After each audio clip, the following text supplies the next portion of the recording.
Assalomu alaykum. Bugun sizlar bilan o'choqda qozon kabob pishirib ko'ramiz. Ko'rib turganingizdek, men bugun umrimda birinchi marotaba o'choqda ovqat pishirib ko'ryapman. Hamma narsani o'zim eplayman deb shatta o'zim o'choqni ham yo'q qora qoldim. To'g'risini aytsam, o'choqda pishirish juda ham qiyin ekan. Tutallar ko'zingizga kirib ketib, piyozdan battar ko'zlaringizni achishtirib yuborar. Hamma narsani birma-ketin sop-sop tashladim. Ana opa yonimga kelib olib yoshimni so'radilar. "Voy, bundan muncha yoshingizga nisbatan ko'p ish qilasiz" deb turib, "Молодец qizim" deb ketdilar. Yuzlariga qarab kulib qo'yib, "Kattakon rahmat" dedim. Men shu yoshimda o'choqda ovqat pishiryapman. Ba'zi qizlar men yoshimda ovqat pishira olmaydi даже.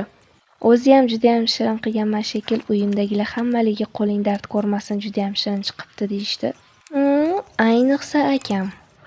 Akam har doim to'g'risini aytadilar. Даже oyimnikidan ham zo'r chiqibdi dedilar.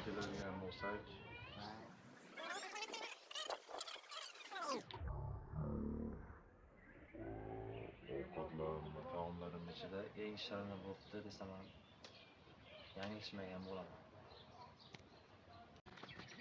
Ha aytgancha, badminton o'ynashda menga teng keladigani yo'q. Даже akam ham teng kela olmaydilar. Bugungi kunim juda ham zo'r bo'ldi. Sizlarning ham kuningiz xayrli va barakatli bo'lsin. Ko'rishguncha.